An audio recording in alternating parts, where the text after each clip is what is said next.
बलागत का ये पहला आपका सबक है।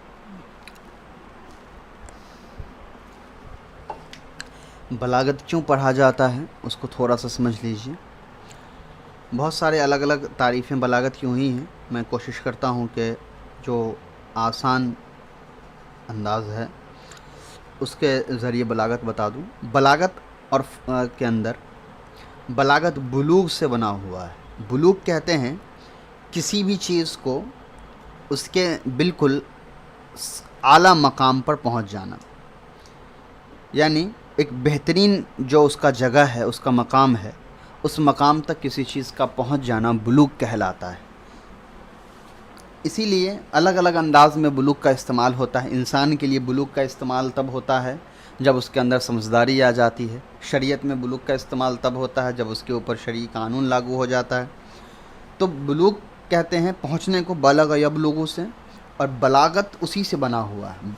तो बलागत का जो मतलब होता है, यानी किसी अब बलागत जो है असल में ये बात कहने और करने से, हम चूँकि अरबी ज़ुबान पढ़ रहे हैं या चले उर्दू ज़ुबान, कोई भी ज़ुबान, तो चूँकि हम ज़ुबान के बारे में पढ़ रहे हैं तो यहाँ जो बलागत हम पढ़ेंगे तो मतलब ज़ुबान का इतने ऐसे मकाम पर पहुँच जाना कि वो जब बात कहे तो एक बेहतरीन अंदाज में बात कहे और किसी को बहुत ज़्यादा मुतासिर कर ले, अपनी तरफ अपनी बातों से खींच ले। इसी को कहते हैं बुलूग, बलागत। अब इल्म बलागत हम क्यों पढ़ रहे हैं? बलागत हम इसलिए पढ़ रहे हैं ताकि कुरान के करीम के अंदर जो अरबी ज़ुबान है और कुरान के बारे में ये दावा किया जाता है कि अरबी ज़ुबान जो है वो फसाहत और बलागत में उस जैसी कोई दूसरी किताब नहीं है, और ये ख़ुद अहले अरब के जो फसी बलीग लोग थे उन्होंने माना है।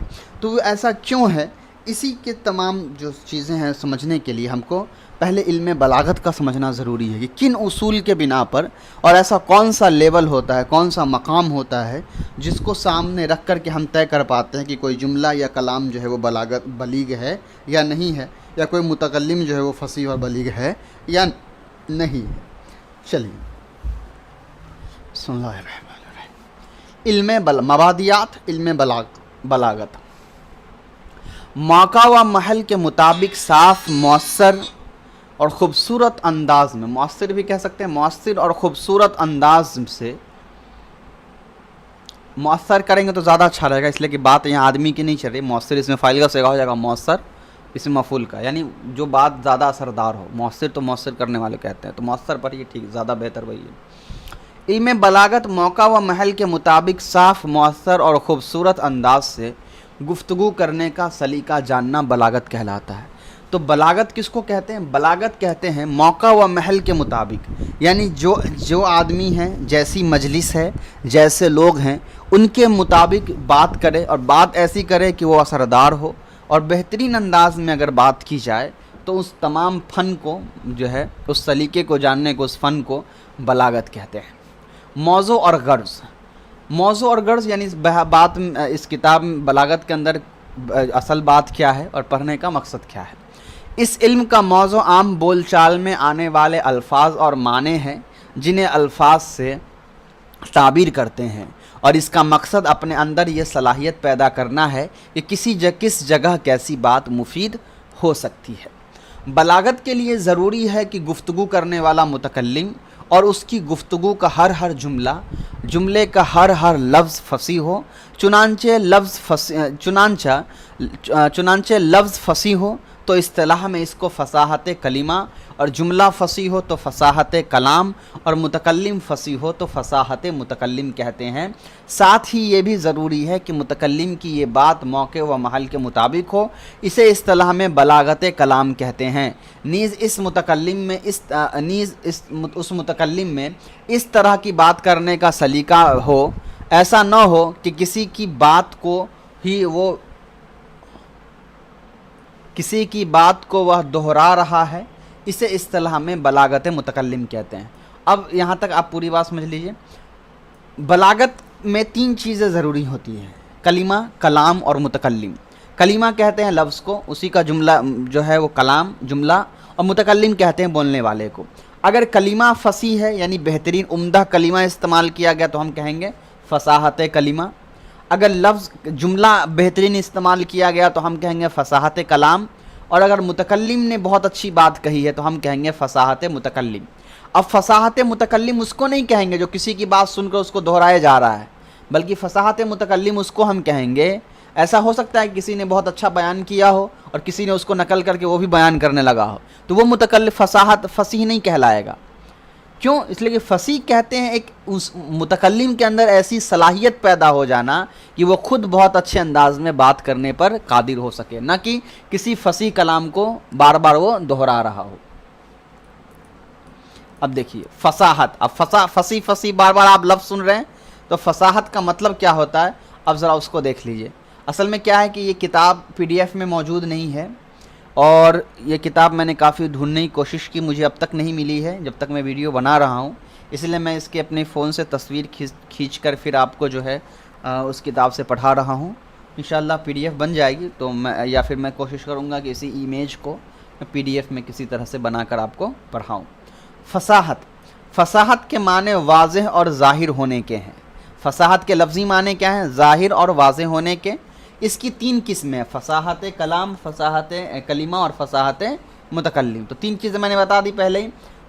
فصاحت کے معنی کیا ہو گئے؟ کسی چیز کو ظاہر کرنے کا، اور 3 قسمیں ہوتی ہیں۔ کلمہ، فصاحت کلمہ یعنی جب ایک لفظ ظاہر ہے، فصاحت کلام جب پورا جملہ اچھے سے ظاہر ہے، اور فصاحت متکلم جب متکلم کہنے والا بہت اچھے طریقے سے ظاہر ہے، بہت اچھا۔ جیسے دیکھیے، جیسے قرآن پاک میں آیا ہے وَأَخِي هَارُونُ هُوَ أَفْصَحُ مِنِّي لِسَانًا، کہ اور میرا بھائی ہارون اس کی زبان مجھ سے زیادہ فصیح ہے، یعنی وہ بہت زیادہ ظاہر ہے۔ تو ظاہر کی دلیل دے رہے ہیں کہ یہ جو واضح اور ظاہر جو ہم کہہ رہے ہیں فصاحت کا معنی، چونکہ قرآن کریم کے اندر خود افصح کا جو لفظ ہے، فصاحت کا جو لفظ ہے، وہ ظاہر اور واضح ہونے کے معنی میں استعمال ہوا ہے۔ اب دیکھیے فصاحت کلمہ، تو سب سے پہلے فصاحت کی 3 قسمیں تھیں، اس میں سے ہم پہلے پڑھیں گے فصاحت کلمہ۔ فصاحت کلمہ، کلمہ کے فصیح ہونے کو کہتے ہیں جس کے لیے کلمے کا تنافر حروف، مخالفت قیاس اور غرابت سے خالی ہونا ضروری ہے۔ تنافر حروف اس کا مطلب یہ ہے کہ کلمے میں کچھ ایسے حروف جمع ہو جائیں جو باعث ثقل اور قابل تنفر ہوں اور ذوق سلیم کے لیے اس کلمے کا تلفظ دشوار ہو، جیسے ڈپٹی سپرنٹینڈنٹ اور جھنجھلاہٹ وغیرہ کے الفاظ، اور جیسے اس شعر میں لفظ جھٹکنت۔ اب دیکھیے فصاحت کلمہ کہتے ہیں، ایک کلمہ کو ہم کب فصیح کہیں گے، ایک لفظ کو ہم فصیح کب کہیں گے؟ جب اس لفظ کے اندر 3 چیزیں نہیں ہوں گی، یعنی وہ کلمہ جو ہے وہ 3 چیزیں میں نہیں ہوگی۔ ایک تنافر حروف، تنافر حروف کا مطلب ہوتا ہے کوئی ایسا لفظ استعمال ہو جانا جس کو پڑھنے میں ہم کو بہت زیادہ دشواری پیدا ہو، جس کو تلفظ کرنے میں بہت زیادہ دشواری ہو۔ مخالفت قیاس کا مطلب ہوتا ہے نحو صرف کا جو قاعدہ ہے اس کے خلاف ہونا، اور غرابت کا مطلب ہوتا ہے اجنبی پن ہونا، یعنی وہ لفظ کوئی جانتا ہی نہیں ہو۔ ہم نے مان لیا ایسی مجلس میں ہم نے کوئی ایسا لفظ استعمال کر لیا جو عام طور پہ لوگ اس کو جانتے ہی نہ ہو، تو وہ بھی کیا ہوگا؟ کلمہ، وہ لفظ فصیح نہیں ہوگا۔ اب تنافر حروف کس کو کہتے ہیں؟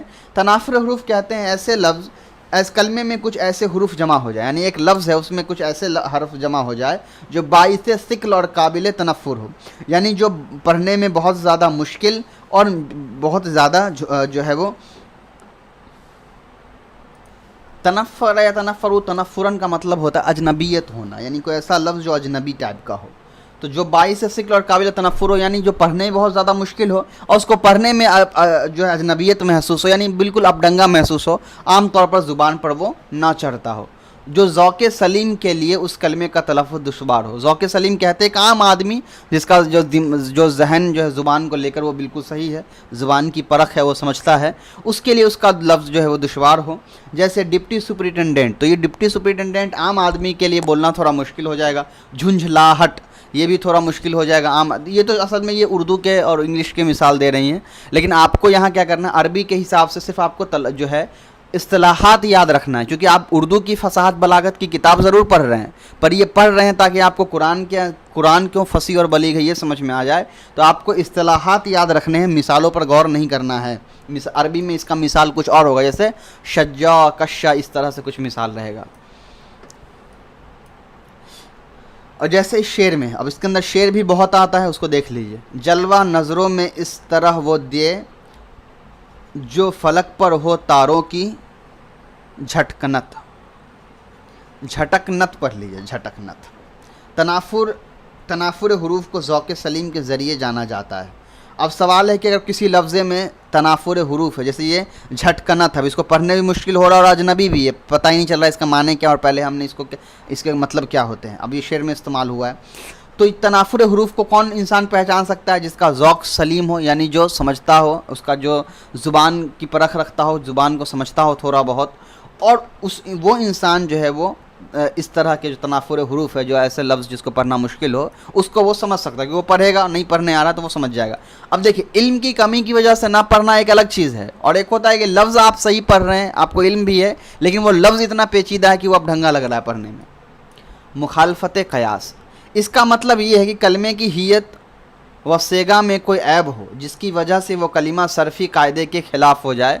अब ख्वाह ये ऐब हरकत व सुकून की गलती के सबब हो, जैसे इफ़्तार के बजाय अफ्तार और कर्ज़ के बजाय कर्ज़, और ख्वाह वो ऐब किसी हर्फ के हज़फ कर देने की वजह से हो, जैसे दिल गिरफ्ता की जगह दिल गिरफ्त, और ख्वाह उसकी वजह इमला की गलती हो, जैसे थोड़ी की जगह थोरी इस शेर में। अब हो सकता है कि रा का मसला है मेरा, तो थोड़ी या थोरी इस शेर में। अब कह रहे हैं मुखालफत क़यास क्या है? मुखालफत क़यास कहते हैं जो नहव सर्फ़ के कायदे, अब मैं बार बार इसको अरबी की तरफ ले जाऊंगा क्योंकि आपको याद रखना है, आप उर्दू की बलागत नहीं पढ़ रहे हैं, अरबी की पढ़ रहे हैं। मुखालफत क़यास कहते हैं कि जो ऐसा लफ्ज़ लिख देना जो नहव सर्फ़ के कायदे के बिल्कुल ख़िलाफ़ हो, यानी नहव सर्फ़ के जो एराब होना चाहिए था, जो तरतीब होना चाहिए था, उसके बिल्कुल ख़िलाफ़ हो। जैसे नहव के कायदे, सर्फ़ के कायदे के एतबार से इफ़्तार होना चाहिए बाब फ़ाल के वज़न पे, और हम अफ्तार कह दे तो वो गलत है, कहना नहीं चाहिए, पर आम मशहूर हो गया है बहुत ज़्यादा। इसी तरीके से कर्ज़, उसको हम कर्ज़ कहते हैं, हालांकि कर्ज़ है इसलिए कि इस्म जो होता है आम तौर, ये लफ्ज़ जो कर्ज़ुन है ये इस्म है, तो कर्ज़ हमको पढ़ना चाहिए साकिन के साथ, ना कि कर्ज़। उसके बाद दिल गिरफ्ता होता है, ये तो उर्दू का हो गया, हम उसको दिल गिरफ्त नहीं पढ़ते हैं, हा के साथ पढ़ना चाहिए। इसी तरीके से थोड़ी है, रा के साथ है, उसको हम री पढ़े तो वो थोड़ा सा सुनने में अजीब लगेगा। अब देखिए, चलिए इस शेर को मैं छोड़ देता हूँ, ये मुनासिब नहीं है। मुखालफत क़यास को इल्म सर्फ़ से मालूम किया जा सकता है। अब मुखालफत क़यास जो है उसको कैसे पता कर सकते हैं? नहव सर्फ़ के ज़रिए ही पता कर सकते हैं, क्योंकि जो ज़ुबान आप पढ़ रहे हैं उसके ही गर्दान की वजह से आप उसको समझ पाएंगे। वाज़ेह रहे कि अगर किसी लफ्ज़ का इस्तेमाल खिलाफ़ क़यास मशहूर हो जाए तो गलतुल आमी फ़सीहुन, गलतुल आमी फ़सीहुन के तहत वो फ़सी रहेगा। जैसे मस्जिद जो असल में मस्जिद था। अब एक चीज़ यहाँ पर आपको याद रखना है कि बहुत सारा ऐसा लफ्ज़ होता है जो खिलाफ़ क़यास होता है, यानी आम तौर पर उसको बोलते ही नहव सर्फ़ के कायदे के बिल्कुल ख़िलाफ़ है, और वो इतना ज़्यादा मशहूर हो जाता है कि अब सही बोलने पर वो गलत लगेगा। जैसे मस्जिद है, वो असल में कायदे के हिसाब से मस्जिद होना चाहिए था, पर मस्जिद हम इसको पढ़ने लगे तो ये खिलाफ़ क़यास था, और इस वजह से ये आम हो गया, अब हम इसको यही पढ़ते हैं। तो कायदा याद रखिए, गलतुल आमी फ़सीहुन की जब कोई आम गलती, बिल्कुल कोई गलती जब बहुत आम हो जाती है और सब लोग उसको ज़ुबान पर पढ़ने लगते हैं तो वो फ़सीह के दर्जे में आ जाती है। और इसी तरीके से काफ़र जो असल में काफिर है, और कोई काफर क्या है? असल में काफिर है, इसमें फ़ाइल कसेगा। तो ये आपको समझ में आ गया। अब जो गुराबत है वो देख लीजिए, गराबत या गुराबत, ये है कि लफ्ज़ की अजनबी होने की वजह से, मैं इसको सही तलफ़ुज़ बता ही देता हूँ, गराबत है या गुराबत है, मेरे जहन में गुराबत गुराबत गुराबत गुराबत गुराबत ही पढ़िए इसको। ये है कि लफ्ज़ के अजनबी होने की वजह से इसका माने ज़ाहिर ना हो, या इस लफ्ज़ के इस्तेमाल मशहूर ना हो। जैसे दिस्ता बमाने नज़र आता है, चरण बमाने कदम के, ये दोनों लफ्ज़ अजनबी हैं, इसके माने ज़ाहिर नहीं होते हैं। तो गुराबत कहते हैं ऐसे लफ्ज़ का इस्तेमाल करना जो आम तौर पर इस्तेमाल नहीं होते हैं। अब उसको अगर इस्तेमाल किया जाए तो उसको पढ़ना बड़ा मुश्किल हो जाएगा, उसको समझना भी लोगों के लिए मुश्किल हो जाएगा।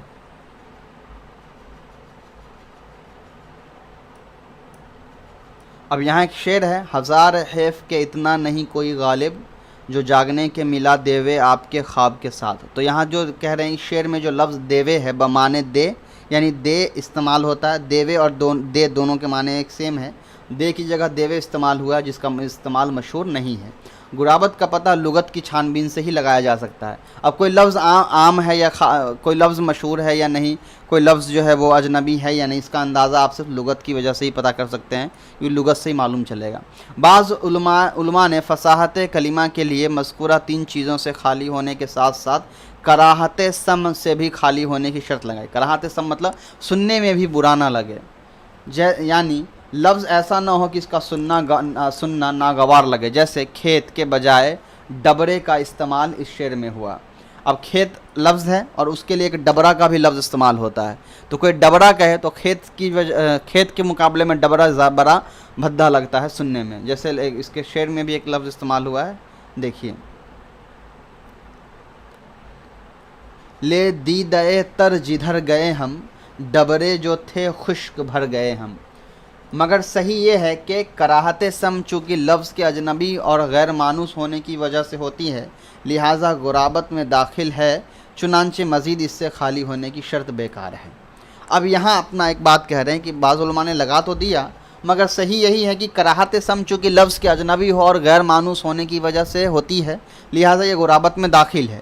یعنی غرابت کے اندر ہی کراہت سم کو انہوں نے ڈال دیا کہ اس کی الگ سے قید لگانے کی ضرورت نہیں ہے، بلکہ جو اجنبی لفظ ہوتا ہے وہ وہی تو ہوتا ہے جس کو ہم پہلے سنے ہوئے نہیں ہوتے ہیں یا سننے میں بڑا انوکھا سا لگتا ہے، ورنہ اگر کوئی ایسا لفظ ہے جس کو ہم نے بار بار سنا اور وہ زبان پر چڑھ گیا تو پھر وہ اجنبی کہاں رہا اور اس کو سننے میں پریشانی کہاں رہی۔ فصاحت کلام انشاءاللہ ہم لوگ آگے پڑھیں گے۔ السلام علیکم ورحمۃ اللہ وبرکاتہ۔